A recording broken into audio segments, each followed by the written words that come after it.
فأنا ناصح لإخواني بالصدع بالحق تبيض وجوههم. السكوت في مسألة الحزبية يضرها، فاصدع بما تؤمر وأعرض عن المشركين.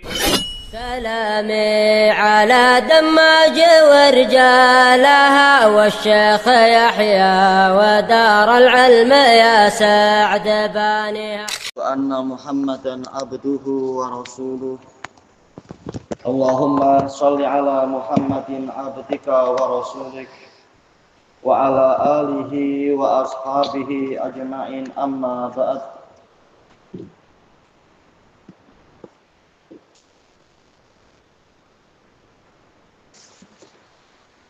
Kita lanjutkan pembahasan dari Kitabul Adab. Baik, masuk ke muka surat 110 ya untuk ya. Iya, ini Al-Mustawar Rabi kita di tingkatan yang keempat. Ad-Darsu Tasi', pelajaran yang ke-9. Al-adabu fit ta'amuli ma'al hayawanat. Adab di dalam bergaul, ta'amul, bergaul, bermuamalah dengan para hewan. Kata beliau di sini, khalaqallahu jami'al hayawanat. Allah menciptakan seluruh hewan. Ini kalau hayawan kita artikan hewan. Terkadang hayawan adalah makhluk yang hidup. Jadi dia bersifat lebih umum, lebih menyeluruh. Wa faddalallahu al-insana 'alaiha tafdila. Dan Allah melebihkan manusia di atas semua hewan dengan sebenar-benar pengutamaan.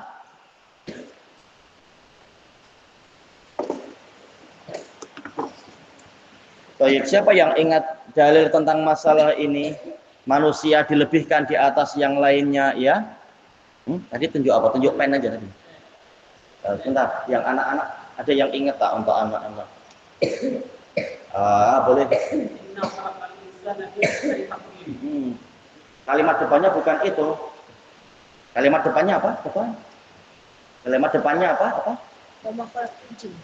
Bukan yang itu. Ismail.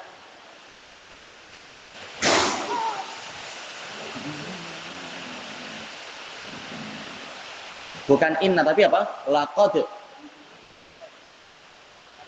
Ayo, laqad khalaqnal insana fi ahsani taqwim. Sungguh kami telah menciptakan manusia dalam bentuk yang terbaik.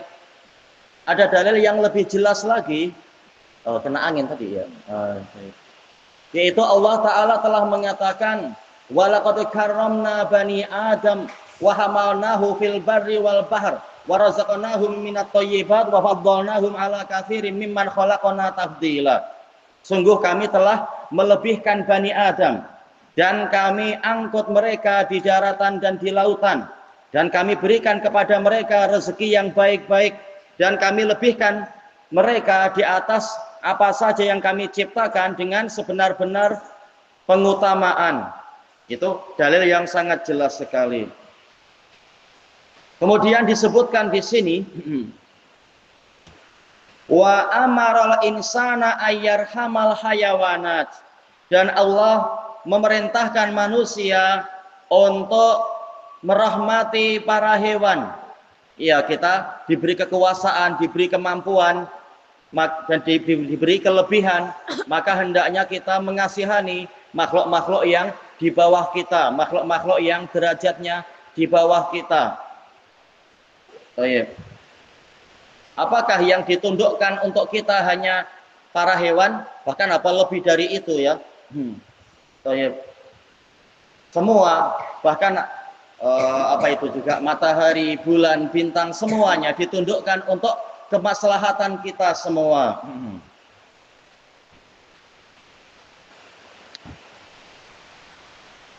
Baik, maka hendaknya kita mengasihani, menyayangi hewan-hewan tadi. Ya rahmatullah. Di antara dalilnya adalah, sebelum kita masuk ke dalil yang disebutkan, karena nanti terkait dengan masalah penyiksaan. Tapi dalil secara umum misalkan adalah hadis yang diriwayatkan oleh Imam Ahmad, Abu Dawud, Ibnu Abi Syaibah dan yang lain-lain. Dari Abdullah bin Amr ibn al-As radhiyallahu anhuma, bahwasanya Rasulullah Shallallahu alaihi wasallam bersabda, Ar-rahimun yarhamuhumur rahman. Irhamu ma fil ardi yarhamkum man fis sama. Wa fi riwayah man fil ardi yarhamkum man fis sama. Para penyayang itu akan disayang oleh Zat yang Maha Penyayang. Rahmatilah apa yang ada di bumi. Niscaya yang di langit akan menyayangi kalian.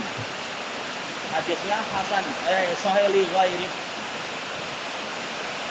Sebelum kita lanjutkan, siapa yang ingat doa turun hujan? Ya. Allahumma shayyiban nafi'an. Lafaz yang lain? Allahumma shayyiban hani'an. Boleh apa? Baik, boleh.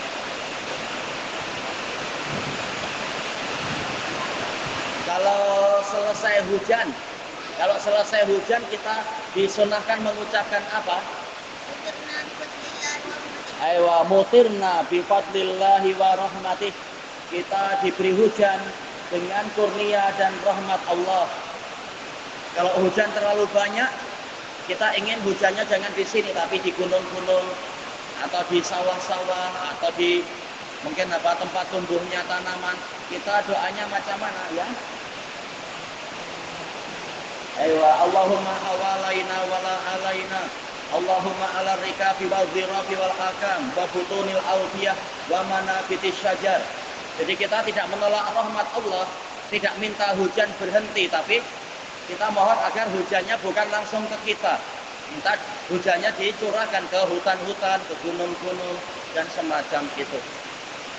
Baik, kita lanjutkan di sini wa qad 'allamana Rasulullah sallallahu alaihi wasallam kaifa nata'amal.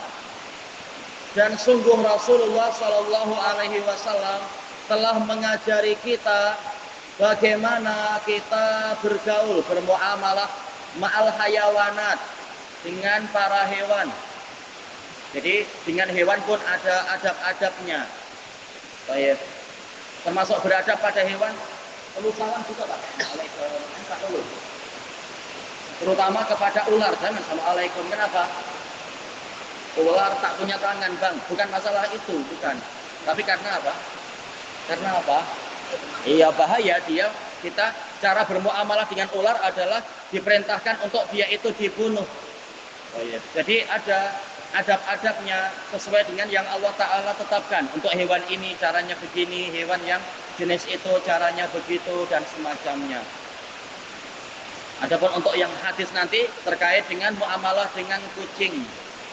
Baikal famimma allamana Rasulullah sallallahu alaihi wasallam, maka termasuk dari yang diajarkan kepada kita oleh Rasulullah sallallahu alaihi wasallam minal adab, berupa adab-adab fi ta'amuli ma'al hayawanat, dalam bergaul dengan para hewan, yaitu la tahbis hayawanan, jangan engkau memenjarakan atau menahan, mengurung, menahan hewan. Fatuji'ah sebagai apa? Jawab dari apa? Nahyi ya, berarti fatuji'ah, engkau membuat dia lapar, hatta yamuta ju'an, sehingga dia mati dalam keadaan lapar. Ya, ini siksaan yang berat, bukan mati dengan cepat, tapi mati kelaparan sedikit demi sedikit. Ini siksaan yang berat, tak boleh ya. Kenapa? Tak mengapa, burung boleh dipelihara menurut jumhur pensyarah berdasarkan hadis Anas bin Malik itu ya. Nabi bertanya kepada adiknya Anas bin Malik, ya Aba Umair, ma fa'alan Nughair. Wahai Abu Umair, apa yang diperbuat Nughair? Yaitu burung yang dipiara anak itu. Kata para pensyarah, ini menunjukkan boleh memelihara burung, tetapi haknya harus ditunaikan, jangan disiksa, disakiti, dibuat lapar atau diadu dengan burung lain misalkan, dan yang semacam itu. Kita baca di sini an Abdullah bin Umar radhiyallahu an. Bagusnya apa? Radhiyallahu anhuma. Ayahnya juga sahabat, didoakan.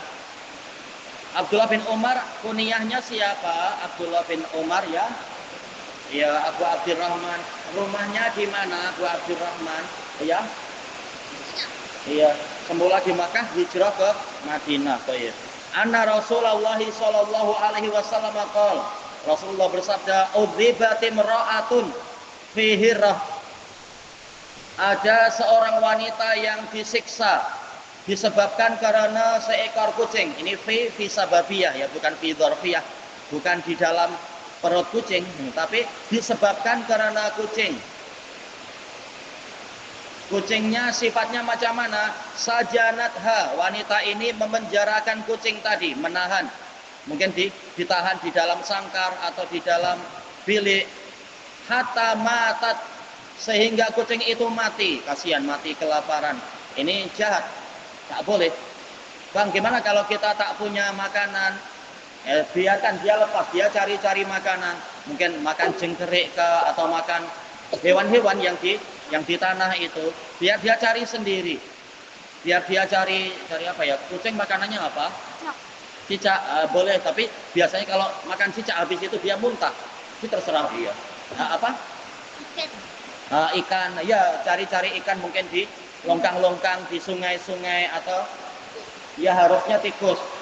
Tidak boleh kucing melupakan fitrahnya. Sekarang banyak kucing yang lupa fitrah. Makan tikus tak mau. Kecuali kucing betina masih mau dia. Atau ular, baik, makan ular, istilahnya memang kucing suka melawan ular, berburu ular. Yang penting kalau kita tidak mampu memberi dia makan, biarkan dia bebas cari-cari rezeki. Jangan ditahan di dalam rumah atau semacam itu. Fadakhalat fihan nar, maka wanita ini masuk ke dalam neraka. Fi sababiyah, disebabkan karena kucing tadi. Lahia atau amatha, dia tidak memberinya makan. Tulis baik-baik. Ini artinya apa? Ini artinya apa? Kalau belum paham. Dia tidak memberinya makan. Wasaqatha, yaitu tidak mau memberinya minum. Ithabasatha, tatkala dia menahannya. Kalau dia pergi bebas, bukan tanggung jawab kita untuk masalah makan dan minum. Tapi kalau kita memasukkan dia ke dalam sangkar atau semacam itu, berarti kita yang harus bertanggung jawab mengurusi makan dan minum dia. Walahiyya tarokatha, tidak pula wanita tadi membiarkannya ta'kulu min qashasil ard, makan dari serangga-serangga tanah. Qashas ada yang mengartikan serangga, ada yang mengartikan semak-semak rerumputan, ya. Memenjarakan, menahan. Apakah kucing juga makan tanaman? Ada aja kan ya, jamu-jamu itu. Ya, nampak kucing makan jamu apa tak tahu kita. Entah siapa yang ngajari dia tuh. Muttafaqun alaih. Disebutkan juga oleh Imam Ibnul Qayyim rahimahullah di dalam Miftah Daris Sa'adah, jenis kucing, jenis harimau, kalau mereka luka atau mereka terkena bisa ular, mereka akan mencari tanaman-tanaman tertentu untuk menggigitnya, memakannya. Jadi jamu untuk menawarkan bisa. Bagaimana dia tahu? Yang rata-rata bisa racun itu jenisnya adalah jenis asid, jenis asam. Lawannya biasanya adalah harus alkali ya. Siapa yang ngajari dia? Oh, tanaman ini alkali. Entah kucingnya ngaji di mana itu. Ini adalah taufik dari Allah Ta'ala. Baik. Maka kalau kita tak mampu memelihara kucing, biarkan dia bebas untuk dia makan, cari-cari makan sendiri. Baik. Intinya apa? Dijelaskan oleh Ibnu Hajar dalam Fathul Bari, yaitu kewajiban berbuat ihsan kepada hewan-hewan yang di bawah tanggung jawab kita. Dan haram untuk menganiaya hewan tadi, terutama keperluan asasi dia, yaitu masalah makanan dan minuman. Baik. At-taqwim, penilaian. Yang pertama, hal yajuzu ta'dzibul hayawanat. Apakah boleh menyiksa hewan? Bergaus, boleh tak menyiksa hewan? Tak boleh. Contoh menyiksa hewan macam mana? Iya, dipotong sikit-sikit, tak boleh. Seperti yang dulu pernah Anda lihat di Damat itu, ada kucing yang kepala, bukan kepala, itu sih mati ya. Apa? Telinga dan ekornya kutung. Memang sering anak-anak Damat menyiksa kucing. Yang anak Damat yaitu yang tidak ngaji, anak-anak kampung. Banyak yang nakal-nakal memang. Kasihan, kucing tak salah, dipotong-potong macam itu. Itu tak boleh. Ada juga di tempat yang lain dulu, di seberang pulau sana. Kucing dipanggil, namanya kucing suka manusia, dipanggil senang. Tahu-tahu setelah mendekat, maka perutnya disepak. Wah, kasihan lah. Akhirnya jadi kayak hampir mati. Ya, siapa yang menyangka kita disepak pun sakit. Gimana kucing disepak oleh manusia? Jelas lebih sakit dan dia tak mampu untuk apa itu menuntut hak asasi hewan. Pergi kemana? Maka tak boleh macam itu. Kalaupun dia tak mampu membela diri, maka Allah nanti akan menuntut kita nanti, na'udzubillah. Yang kedua, indama habasatil mar'atul hirrah. Tatkala wanita tadi, dalam riwayat yang lain, riwayat Bukhari Muslim juga, ini adalah peristiwa Bani Israel. Tatkala wanita tadi menahan kucing tadi hatta matat, sehingga kucing itu mati. Hal dakhalatil mar'atul jannah an-nar. Apakah wanita tadi masuk surga atau masuk neraka? Siapa? Khalid? Masuk surga atau masuk neraka? Atau masuk lokap? Iya, masuk. Asal Anda tak salah dengar ya. Iya, masuk neraka.